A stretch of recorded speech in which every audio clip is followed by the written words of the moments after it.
Hi hello welcome back. അപ്പം നമ്മളിന്ന് VLCCയുടെ golden facial kit ഒന്ന് ട്രൈ ചെയ്ത് നോക്കുവാണ് കേട്ടോ. അതിൻ്റെ ഒരു ഡീറ്റെയിൽഡ് ആയിട്ടുള്ളൊരു വീഡിയോ ആണിത്.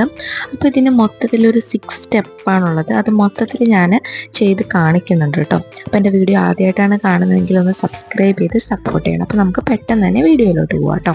അപ്പോൾ ഇതാണ് VLCCയുടെ ഗോൾഡൻ ഫേഷ്യൽ കിറ്റ്.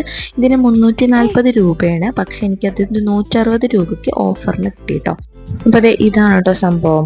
ഇത് ഞാൻ ആമസോണിൽ നിന്നാണ് കേട്ടോ മേടിച്ചിട്ടുള്ളത്. ഇതിന് മൊത്തത്തിൽ 6 സ്റ്റെപ്പാണുള്ളത്. അപ്പോൾ ഞാനിത് തുറക്കുവാണ്. തുറന്നപ്പോൾ തന്നെ നല്ലൊരു സൂപ്പർ മണമാണ് കേട്ടോ. നമ്മൾ പാർലറിലൊക്കെ പോകില്ലേ, അപ്പോൾ ഒരു നല്ലൊരു മണം നമുക്ക് ഫീൽ ചെയ്യില്ല. ആ ഒരു സ്മെല്ല് തന്നെയാണ് കേട്ടോ ഇതിന്. ഭയങ്കര ഒരു റീഫ്രഷിങ് മൈൻഡായിട്ടുള്ളൊരു സ്മെല്ലായിരുന്നു. അങ്ങനെ 6 സ്റ്റെപ്പ് ഉണ്ടെന്നാണ് ഞാൻ ഈ കാണിക്കുന്നത്. അതിനുശേഷം ഞാൻ ഫേസ് വാഷ് ഉപയോഗിച്ചിട്ട് കഴുകിയിട്ടുണ്ട് കേട്ടോ. ഫസ്റ്റത്തെ പ്രോസസ്സ് വന്നിട്ട് ക്ലെൻസറാണ്. അപ്പോൾ നമ്മുടെ ഫേസ് ക്ലെൻസ് ചെയ്യാൻ വേണ്ടിയിട്ടുള്ളൊരു ക്രീമാണ്. അപ്പോൾ അത് ഞാനത് മൊത്തത്തിൽ എടുക്കുന്നുണ്ട്. അപ്പോൾ ടോണർ കം ക്ലെൻസറാണ് കേട്ടോ ഇത്. അപ്പോൾ ഞാൻ മൊത്തത്തിൽ എടുത്തിട്ട് നമ്മുടെ ഫേസിൽ അപ്ലൈ ചെയ്യുന്നുണ്ട്. അതിന് നല്ല അടിപൊളി സ്മെല്ല് തന്നെയാണ് കേട്ടോ. അപ്പോൾ ഫേസിൽ നന്നായിട്ട് ഞാൻ അപ്ലൈ ചെയ്യുന്നുണ്ട്. നമ്മുടെ കഴുത്തിൽ നമ്മൾ ഫേസിൽ ഇടുന്ന പോലെ തന്നെ ഇടാം കേട്ടോ. പക്ഷേ കഴുത്തിൽ ഡീപ്പായിട്ട് ഞാൻ അപ്ലൈ ചെയ്യുന്നില്ല. കാരണം ഞാനിപ്പോൾ വീട്ടിലല്ലാത്തത് കൊണ്ട് തന്നെ കഴുത്തിൽ ഞാൻ ഡീപ്പായിട്ട് ഇടുന്നില്ല. അപ്പോൾ ഞാനിത് അപ്ലൈ ചെയ്തൊരു 5 മിനിറ്റ് 10 മിനിറ്റ് ഒക്കെ നന്നായിട്ട് മസാജ് ചെയ്തതിന് ശേഷം കഴുകി കളഞ്ഞിട്ടുണ്ട് കേട്ടോ. അതിനുശേഷം സെക്കൻഡ് സ്റ്റെപ്പ് വരുന്നത് ഗോൾഡൻ സ്ക്രബാണ്. ഈ സ്ക്രബിൻ്റെ ഉള്ളിൽ ഗോൾഡൻ്റെ കുറേ ഇങ്ങനെ ഒരു കട്ട പോലത്തെ സംഭവങ്ങളുണ്ട്. ആ ഒരു സംഭവമാണ് കേട്ടോ നമുക്ക് ശരിക്കും സ്ക്രബിൻ്റെ ആ ഒരു ഫീല് തരുന്നത്. ഇങ്ങനെ സ്ക്രബ് ചെയ്യുന്നത് മൂലം നമ്മുടെ ഫേസിലെ ഡെഡ് സെൽസും എല്ലാ സംഭവങ്ങളൊക്കെ പെട്ടെന്ന് തന്നെ മാറാനായിട്ട് സഹായിക്കും കേട്ടോ. അതേപോലെ തന്നെ ബ്ലാക്ക് ഹെഡ്സ് വൈറ്റ് ഹെഡ്സ് ഒക്കെ നന്നായിട്ട് റിമൂവ് ചെയ്യാനായിട്ട് ഈ സ്ക്രബിലൂടെ പറ്റും. സ്ക്രബ് ഫേഷ്യലിൻ്റെ മോസ്റ്റ് ഇമ്പോർട്ടൻ്റ് ഒരു സ്റ്റെപ്പാണ്. ആരും സ്കിപ്പ് ചെയ്യാൻ പാടില്ല. അപ്പോൾ ഞാനതെടുത്തിട്ട് നന്നായിട്ട് എൻ്റെ ഫേസിൽ നന്നായിട്ട് അപ്ലൈ ചെയ്യുന്നുണ്ട്. സർക്കുലാർ മോഷനിൽ വേണം നമ്മൾ അപ്ലൈ ചെയ്ത് കൊടുക്കാനായിട്ട്. അപ്പോൾ കണ്ണിൻ്റെ അടിയിലും എല്ലായിടത്തും കവിളത്തും ഇതിങ്ങനെ കണ്ടില്ല മുകളിലോട്ട് വേണം നമ്മൾ മസാജ് ചെയ്ത് കൊടുക്കാനായിട്ട്. അപ്പോൾ എല്ലാവർക്കും അറിയാൻ പറ്റുമായിരിക്കും. എല്ലാവരും ഒരു തവണയെങ്കിലും ബ്യൂട്ടി പാർലറിൽ പോയിട്ട് ഫേഷ്യലൊക്കെ ചെയ്തിട്ടുണ്ടാകും. അപ്പോൾ ഇങ്ങനെ നന്നായിട്ട് ക്ലോക്ക് വൈസിൽ തന്നെ നമ്മൾ എന്ത് ചെയ്യണം, മസാജ് ചെയ്ത് കൊടുക്കണം കേട്ടോ. സ്ക്രബ് വളരെ ഇമ്പോർട്ടൻ്റ് ആയിട്ടുള്ളൊരു സ്റ്റെപ്പാണ്. അപ്പോൾ ആരും സ്കിപ്പ് ചെയ്യാതിരിക്കുക. അതിനുശേഷം ഞാൻ ഒരു തണുത്ത വെള്ളത്തിൽ മുക്കിയിട്ടുള്ളൊരു കോട്ടൺ വെച്ചിട്ട് തുടച്ചിട്ടുണ്ട്. നമ്മൾ എപ്പോഴും പോയി കഴുകി കളയേണ്ടതില്ല. അങ്ങനെ കോട്ടൺ വെച്ചിട്ടൊന്ന് തുടച്ചെടുത്താൽ മതി. അപ്പോൾ തന്നെ കണ്ടില്ല എൻ്റെ ഫേസിൽ വളരെ ഒരു മാറ്റം വന്നിട്ടുണ്ട്. നല്ല സ്മൂത്ത് ആയിട്ടുണ്ട്. സ്ക്രബിങ്ങിന് അങ്ങനെ ഒരു ഗുണമുണ്ട്. ഫേസ് നന്നായിട്ട് സ്മൂത്ത് ആകാനും ആ ഒരു വെട്ടം വരാനൊക്കെ ആയിട്ട് സഹായിക്കും കേട്ടോ. നെക്സ്റ്റ് സ്റ്റെപ്പ് എന്ന് പറയുന്നത് ഗോൾഡ് ജെല്ലാണ്. അപ്പോൾ ഈ ഗോൾഡ് ജെൽ എന്ന് പറയുന്നത് നമ്മുടെ ഫേസിൽ അപ്ലൈ ചെയ്തതിന് ശേഷം നമ്മൾ നന്നായിട്ട് മസാജ് ചെയ്യാം.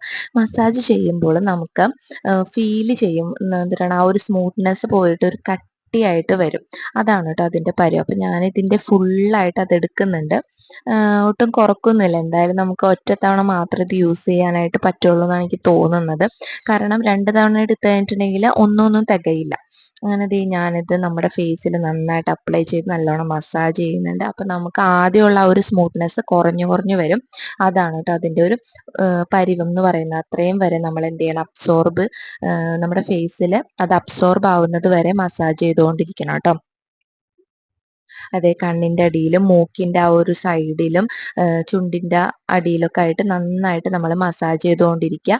2 കൈ കൊണ്ട് വേണം കേട്ടോ നമ്മൾ മസാജ് ചെയ്യാനായിട്ട്. ഞാൻ ഇടയ്ക്കിടയ്ക്ക് ഒറ്റക്കൈയായി പോകുന്നുണ്ട്.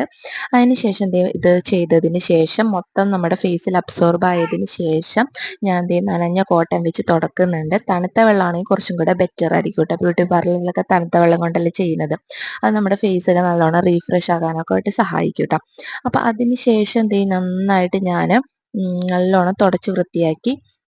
നെക്സ്റ്റ് വന്നിട്ട് നമ്മുടെ ഫേസ് ക്രീമാണ്. ഗോൾഡ് ക്രീമാണ് വരുന്നത്. അപ്പോൾ അതും ഞാൻ ഫുള്ളായിട്ട് എടുക്കുന്നുണ്ട് കേട്ടോ. ഈ ക്രീമും വളരെ ഇമ്പോർട്ടൻ്റ് ആയിട്ടുള്ള ഒരു സ്റ്റെപ്പാണ്. അപ്പോൾ ദേ ഈ ഒരു ക്രീം നമ്മൾ ഫുള്ളായിട്ട് എടുത്തതിന് ശേഷം ഫേസിലോട്ട് നന്നായിട്ട് മസാജ് ചെയ്യുക കേട്ടോ. മസാജിങ് ഒക്കെ സെയിം പോലെ തന്നെയാണ്, അപ്വേർഡ് മോഷനിൽ സർക്കുലർ ആയിട്ട് നമ്മൾ മസാജ് ചെയ്തുകൊണ്ട് കൊടുക്കണം. ഇതിന് നല്ലൊരു സ്മെല്ല് തന്നെയാണ് കേട്ടോ. എൻ്റെ എക്സ്പ്രഷൻ കണ്ട് ഞെട്ടണ്ട, ഇതിങ്ങോട്ട് പോരാത്തതുകൊണ്ട് ഞാൻ ആ ഒരു ഓട്ടോമാറ്റിക്കലി ആ ഒരു എക്സ്പ്രഷൻ വന്നതാണ് കേട്ടോ. അപ്പോൾ ഞാനത് ഫേസിൽ നന്നായിട്ട് അപ്ലൈ ചെയ്യുന്നുണ്ട്. ഈ ഒരു ക്രീം തേക്കുന്നത് മൂലം തന്നെ നമ്മുടെ സ്കിന്നും നമ്മുടെ ഫേസൊക്കെ നന്നായിട്ട് ബ്രൈറ്റ് ആവാനായിട്ട് സഹായിക്കും. അത് നമ്മൾ ഇത് ചെയ്തതിന് ശേഷം മാത്രമേ നമുക്ക് മനസ്സിലാവുള്ളൂ കേട്ടോ. അങ്ങനെ ഞാൻ കഴുത്തിലും ഫേസിലും നന്നായിട്ട് ഇത് മസാജ് ചെയ്ത് കൊടുക്കുന്നുണ്ട്. നിങ്ങൾക്ക് അറിയാലോ, ഇപ്പോൾ ഒരു ഗോൾഡൻ ഫേഷ്യൽ നമ്മൾ ബ്യൂട്ടി പാർലറിൽ പോകുമ്പോൾ എന്തോരം കാശ് വരും. അത്രയൊന്നും ഇല്ലല്ലോ, 190 രൂപയ്ക്ക് എനിക്ക് ഓഫറിന് കിട്ടിയതാണ്. അപ്പോൾ അത് നല്ലൊരു അഫോർഡബിൾ പ്രൈസ് ആണ്. അപ്പോൾ ഇപ്പോഴും ഓഫർ ഉണ്ടാവും, നിങ്ങൾക്കൊന്ന് നോക്കിയാൽ കിട്ടും കേട്ടോ. അതിനുശേഷം ഞാനിവിടെ ചെയ്യുന്നത് ഗോൾഡൻ പീൽ ഓഫ് മാസ്ക് ആണ്. എനിക്ക് ആദ്യത്തെ ഒരു പേടി ഉണ്ടായിരുന്നു കേട്ടോ, കാരണം നമ്മുടെ ഫേസിലെ രോമമൊക്കെ ഇത് വലിച്ചെടുക്കുള്ളൂ. എനിക്ക് ഭയങ്കര പേടിയുള്ള കൂട്ടത്തിലാണ്. അപ്പം ഞാൻ എന്നാലും ഇത് ചെയ്യണ്ടല്ലോ എന്ന് വെച്ചിട്ട് ചെയ്യുന്നതാണ് കേട്ടോ. നല്ലതാണ് ഈ ഒരു പീൽ ഓഫ് മാസ്ക് ചെയ്യുന്നത്, അതുകൊണ്ട് മാത്രം ചെയ്തതാണ് കേട്ടോ. എനിക്ക് നന്നായിട്ട് പേടിയുണ്ട്. അപ്പം നിങ്ങൾ ചെയ്യുമ്പോൾ നല്ല കട്ടിക്ക് ഇട്ട് കൊടുക്കുക. ഞാൻ ഇട്ട് കൊടുത്തപ്പോൾ ഒരു ഇത്തിരി കട്ടി കുറഞ്ഞു പോയി, അതുകൊണ്ട് തന്നെ മാസ്കിൻ്റെ ആ ഒരു ഫീല് കിട്ടിയില്ല. ഞാൻ നന്നായിട്ട് ബുദ്ധിമുട്ടിട്ട് ഇതൊന്ന് വലിച്ചെടുക്കാനായിട്ട്. പക്ഷെ എന്നാലും വലിച്ചെടുത്തപ്പോൾ നമുക്ക് നന്നായിട്ടൊരു വ്യത്യാസം കാണാൻ പറ്റും. കാരണം എന്ന് വെച്ചിട്ടുണ്ടെങ്കിൽ നമ്മുടെ ഫേസിലെ ഹെയർ ഒക്കെ റിമൂവ് ആയിട്ട് നമ്മുടെ ഫേസ് ഒന്ന് നന്നായിട്ട് ബ്രൈറ്റ് ആയിട്ടുണ്ട്. അപ്പോൾ പീൽ ഓഫ് മാസ്ക് വളരെയധികം നല്ലൊരു കാര്യമാണ്. പക്ഷെ എനിക്ക് പേടിയായതുകൊണ്ടാണ് ഞാൻ അങ്ങനെ പറഞ്ഞത്. അപ്പോൾ ഇട്ട് കൊടുക്കുമ്പോൾ ഇത്തിരി കട്ടിക്ക് ഇട്ട് കൊടുക്കുക. അപ്പം നമ്മുടെ ബ്ലാക്ക് ഹെഡ്സും വൈറ്റ് ഹെഡ്സും ഒക്കെ റിമൂവ് ചെയ്യാനായിട്ട് ഇത് സഹായിക്കും. അതിനുശേഷം 6th സ്റ്റെപ്പ് എന്ന് പറയുന്നത് മോയ്സ്ചറൈസർ ആണ്. ഒരു ലാസ്റ്റത്തെ സ്റ്റെപ്പാണ്. അപ്പോൾ ഇതാരും സ്കിപ്പ് ചെയ്യാണ്ടിരിക്കുക. ഇതും കൂടെ തേച്ച് കഴിയുമ്പോഴാണ് നമുക്ക് ആ ഒരു ഫിനിഷിംഗ് ആയിട്ടുള്ള ഒരു ലുക്ക് വരാം. അപ്പോൾ ഇത്രയേ ഉള്ളൂ, കംപ്ലീറ്റ് ആയ അടിപൊളി റിസൾട്ടാണ് കേട്ടോ. അപ്പോൾ എല്ലാവരും ട്രൈ ചെയ്ത് നോക്കണേ.